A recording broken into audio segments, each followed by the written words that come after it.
Part 2 to why I'm your mystic therapist. All right, so between undergrad and grad school, I took a year off to do a year of city year. So I'm an Aquarius rising, so I'm like a huge humanitarian. Like, I've done so much community service, but city year literally changed my life, but I'll save that for another video. Anywho, so yeah, that was right after I finished undergrad, and let's just say I was still in the beginning of like being an empath and understanding my gifts and all of that, honey. And when I tell you, it was hard, energetically, very, very challenging. Like I said, not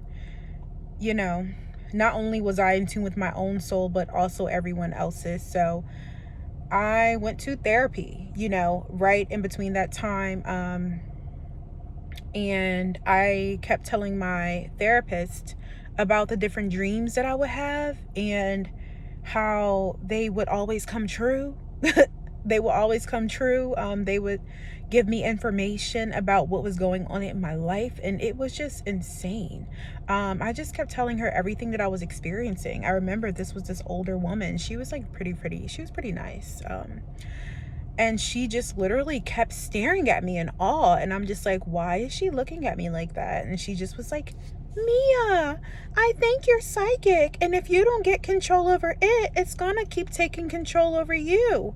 And I'm just like, ugh. I did not want to believe her. But literally, several sessions in a row, she kept saying that same sentence. I think that you're psychic. If you don't get control over it, it's going to keep taking control over you.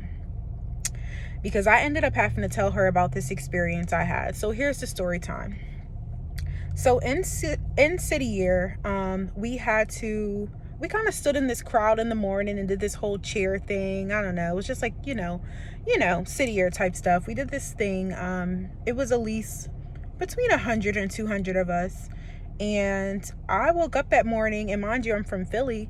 I journeyed on my way to where we were meeting, and I was in a pretty good mood, honey, like a really good mood. So I got there, and I'm standing there in the morning next to my friend, and I went from being in a good mood to my eyes watering up, feeling my heart hurt, and I felt like I was about to cry.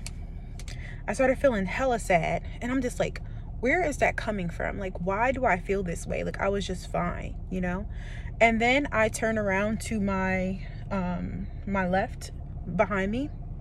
It was this guy, and I looked at him, and I felt the energy coming from him. And he was a few feet away from me. He wasn't even like right behind me. He was a few feet away from me. And I looked over at him. I'm like, is he okay? You know how guys are, especially African-American males, he had on like a strong face like he was fine, but what I felt was that he wasn't. So I just walked over to him because this was something that I did in the beginning. I just always felt how people truly feel. So this is when I had to learn boundaries, because I would be like they would try and present like they were okay, and I'd be like, are you all right? And then they'll start crying and telling me all this stuff, and I'd be like, oh my God, because as an empath, you just be knowing stuff. So anyway, I walked over to him, and I'm like, are you okay? And he looked at me like he looked like a little shocked, honestly, and he was just like, I'm fine. I'm like, you sure? He was like, yeah. I'm like, all right. So I walked back over to my friend, and I tried to tune him out, but it was really hard to. This was before I learned how to like block energy. I tried to tune him out, but I kept feeling his feelings. So I looked up, I talked to my friend. I'm like, does this guy look like he's about to cry or something? And she looked at him. She was like, yeah. And I'm like, okay. So I was like, can we go stand next to him? And she was like, yeah. So we both walked over to him, and I stood on his right side and she stood on his left side, and I didn't talk to him. I just stood with him because I just felt like he needed someone to be with, someone to be there with. And throughout the rest of the little morning chair thing, we just stood on both sides of him. And after it was over, he just he looked at me, and he turned to me, and he started to cry a little bit. And then he gave me a hug, and he was just like, thank you so much. And I was just like, you're welcome. And after he released his feelings, I felt better. I felt better. That's one example of what it's like to be an empath. Ever since that day, obviously, he like ended up having this huge crush on me and like getting me all these presents. And he is, I want to say he's a friend, but let's say he's an associate who's always going to be cool, like, you know. So that was an interesting experience. So then that's when I learned that I had to learn how to decipher my own feelings from other people's, because I can always feel them.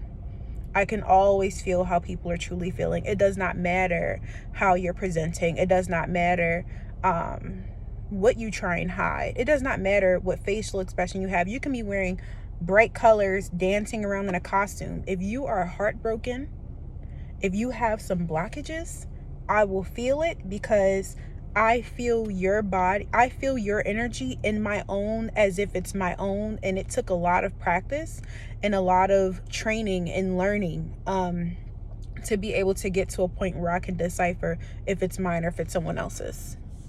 So in one video, I'm going to make a video about what I did as an empath to learn how to live better on this earth, because it's not always easy to feel other humans. It's really not. But one thing that I can recommend for any empath who has experienced this sense of overwhelm from always feeling other humans, something that I've done is become a Reiki practitioner. And Reiki, you learn how to, it's so many different things. Like, when I became a Reiki practitioner in training, it was very easy for me because I'm very in tune with energy. So it's very easy for me to move around your energy and like bring healing energy from the heavens into your body. Like, that's a gift. That's one of my gifts. But fortunately, I learned how to move the energy in my own body and learn how to ground it, send it out of me and into the earth. Okay, so I know, guys, I cannot believe I'm sharing this stuff, but Spirit told me that I needed to, honestly, so I have to. So guys, yeah, I'll make more, but I'm feeling uncomfortable. I can't believe I'm sharing all this. Thank you for listening. If this resonated with you, comment below. Let me know if you had some experiences like this too. And yeah, bye. Oh my God, stop listening.